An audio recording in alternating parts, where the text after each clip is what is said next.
पहले ट्रंप क्या कम थे कि अब नेटो भी उनके सुर में सुर मिला रहा है। ट्रंप के टैरिफ वॉर के बाद अब टैरिफ धमकी की शुरुआत हो गई है। पूरा मामला आपको समझाएंगे। नेटो ने ऐसा क्या कहा है जिसका असर भारत पर पड़ेगा, और रूस यूक्रेन के युद्ध में आखिर क्यों ट्रंप को आर्म ट्विस्टिंग करनी पड़ रही है, वो भी दूसरे देशों की, यानी कई देश भारत, ब्राजील, चीन और इन देशों की आर्म ट्विस्टिंग करके ट्रंप चाहते हैं कि रूस यूक्रेन युद्ध का नतीजा निकाल सके, पुतिन को वो झटका दे सके। क्या ऐसा हो पाएगा, और भारत का क्या स्टैंड है इस पूरे मामले में, और क्यों नेटो ने भारत का भी जिक्र किया है, ये तमाम बातें आपको विस्तार से बता रहे हैं। नेटो के महासचिव हैं मार्क रूट, और उन्होंने एक अहम बयान दिया। बयान क्या, उन्होंने चेतावनी दे डाली है। भारत, ब्राजील और चीन को रूट ने बड़ी चेतावनी दी है। उन्होंने कहा है कि अगर ये सभी देश रूस के साथ बिजनेस जारी रखते हैं, व्यापार करते रहते हैं, तो इन पर कड़ी से कड़ी और बहुत सख्त प्रतिबंध हम लगाएंगे। नेटो ट्रंप के साथ सुर में सुर क्यों मिला रहे हैं, पहले आप इसे समझिए। दरअसल भारत का रूस से तेल खरीदने का जो सिलसिला चल रहा है, उस पर असर भी पड़ सकता है इस धमकी के बाद। अमेरिका और भारत के बीच व्यापार समझौता होने की बात चल रही है। ऐसे में अगर अमेरिका भारत पर टैक्स लगाता है, तो भारत को रूस से तेल खरीदने पर मिलने वाले फायदे से ज्यादा नुकसान हो जाएगा। भारत और चीन रूसी तेल के बड़े खरीदार हैं, और रूस यूक्रेन युद्ध के बाद रूस ने सस्ते में भारत को कच्चा तेल ऑफर किया था, और आज रूस भारत का सबसे बड़ा ऑयल सप्लायर भी है। हालांकि ट्रंप की घोषणा के बाद तेल बाजार में ज्यादा हलचल नहीं हुई है, क्योंकि टैक्स लगने में अभी समय है। ब्रेंट क्रूड का बेंचमार्क $70 प्रति बैरल के नीचे रहा है।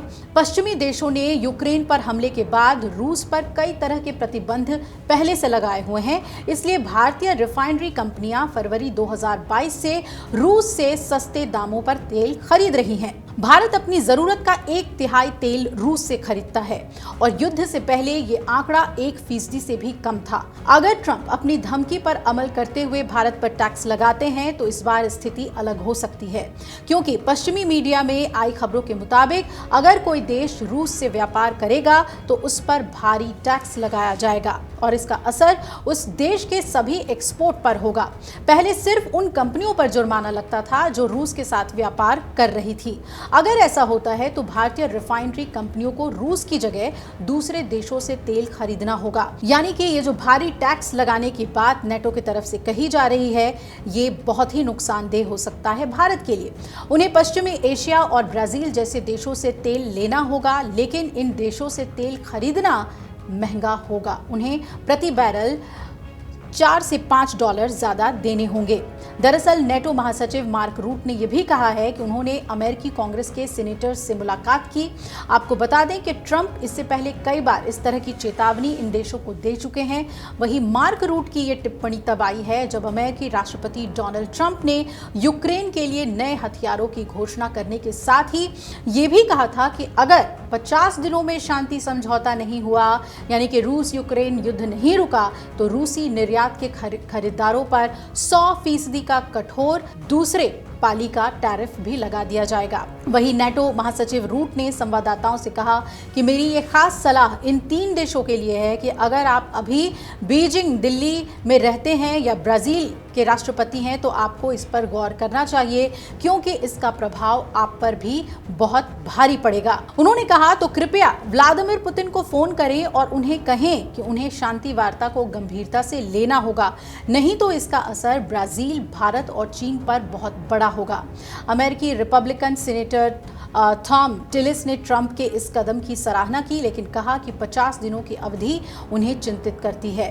अमेरिकी रिपब्लिकन सीनेटर थॉम टिलिस ने चिंता जाहिर करते हुए कहा कि मुझे डर है कि पुतिन इन 50 दिनों का उपयोग युद्ध जीतने या शांति समझौते के लिए बेहतर स्थिति बनाने के लिए करेंगे, जबकि उन्होंने यूक्रेन में हत्याएं की हैं और संभवतः अधिक जमीन हासिल की है, जिसे वो बातचीत का आधार बना सकते हैं। उन्होंने ये भी कहा कि इसलिए हमें आज के यूक्रेन की स्थिति को देखना चाहिए और कहना चाहिए कि अगले 50 दिनों में आप जो भी हासिल करें वो स्वीकार्य नहीं होगा। इस दौरान नेटो महासचिव रूट ने यह कह दिया है कि यूरोप यूक्रेन को शांति वार्ता में सबसे बेहतर बेहतर स्थिति में लाने के लिए पैसे जुटाएगा। साथ ही ट्रंप के समझौते के तहत अब अमेरिका यूक्रेन को विशाल पैमाने पर हथियार मुहैया कराएगा। न सिर्फ हवाई रक्षा बल्कि मिसाइलें और यूरोपियन देशों द्वारा भुगतान की गई गोला बारूद भी इसमें शामिल होंगे। जब उनसे पूछा गया कि क्या यूक्रेन के लिए लंबी दूरी की मिसाइलों पर चर्चा हो रही है, तो रूट ने इस पर जवाब दिया कि ये दोनों रक्षा और आक्रमण के लिए है, इसलिए अलग अलग तरीके के हथियार हैं, लेकिन हमने राष्ट्रपति के साथ विस्तार से चर्चा की है, यानी कि ट्रंप के साथ, और इसे अब पेंटागन, यूरोप के सुप्रीम अलाइड कमांडर और यूक्रेनी साथ मिलकर देख रहे हैं। रूट ने सोमवार को राष्ट्रपति ट्रंप से मुलाकात की थी और रूट यूक्रेन जंग को लेकर उनके कदमों के प्रति समर्थन व्यक्त करते हुए नजर आए और पत्रकारों से उन्होंने कह भी दिया कि इन 3 देशों को मेरी विशेष सलाह यह है कि अगर आप अभी बीजिंग में रहते हैं या दिल्ली में हैं या आप ब्राज़ील में हैं तो आपको इस पर गौर करना चाहिए, क्योंकि ये आपको बहुत बुरी तरह से प्रभावित करेगा।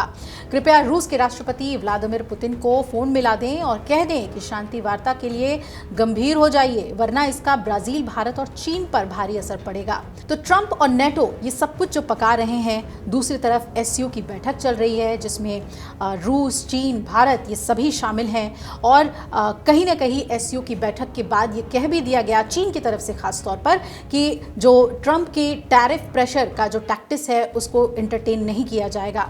अब जरा समझिए कि भारत का क्या पक्ष है। ये हम जो रूस से तेल खरीद रहे हैं इसे लेकर अमेरिका क्यों परेशान है और भारत ने इस पर अपना क्या पक्ष रखा है। तो एक जो रिएक्शन है वो पेट्रोलियम मिनिस्टर हरदीप सिंह पुरी की तरफ से आया। उनका कहना है कि दूसरे देशों से तेल का इंतजाम करना मुश्किल नहीं होगा। उन्होंने कहा कि दुनिया में पर्याप्त मात्रा में तेल उपलब्ध हैं। मंगलवार को शिक्षा पर एक सेमिनार के दौरान उन्होंने कहा कि तेल की कीमतें अभी भी $65 और $70 के बीच है प्रति बैरल। हाल ही में जब इजरायल और ईरान के बीच युद्ध जैसे हालात बने थे तब सरकार ने पश्चिम एशिया के 2 बड़े देशों से बात की थी। सरकार ने उनसे कहा था कि अगर होर्मुज जल डमरू मध्य से जहाज़ों का आना जाना बंद हो जाता है तो वो दूसरे रास्तों से तेल की सप्लाई जारी रखेंगे। इंडस्ट्री के जानकारों का अब ये कहना है कि भारतीय रिफाइनरी कंपनियां टैक्स लगने की डेडलाइन से पहले रूस से खूब तेल खरीद लेंगी, जैसा कि उन्होंने इजराइल ईरान संघर्ष के दौरान किया था। साथ ही वो दूसरे देशों से भी तेल खरीदने की तैयारी कर रही है। यानी कि जो एक दबाव बनाने की कोशिश पहले अमेरिका और उसके बाद उनका साथ देते हुए यूरोप कर रहा है नेटो के जरिए, वो भारत पर लागू नहीं होगा। और चीन, भारत और रूस इस समस्या का समाधान कैसे निकालते हैं, ट्रंप को साधने का क्या वो रास्ता होगा, ये SCO की बैठक में ज़रूर चर्चा होगी। क्योंकि खबर ये भी है कि प्रधानमंत्री मोदी और दूसरी तरफ व्लादिमीर पुतिन भी SCO में शामिल हो सकते हैं। शी जिनपिंग से मुलाकात करने के लिए बीजिंग पहुंच सकते हैं। तो ऐसे में ये तय हो जाएगा कि नेटो और ट्रंप के धमकी को लेकर ये तीनों देश क्या बड़े कदम उठाते हैं। अगर आप ये वीडियो YouTube पर देख रहे हैं तो हमारे चैनल को सब्सक्राइब कर बेल आइकन दबाएं और Facebook पर देख रहे हैं तो हमारे पेज को लाइक करें।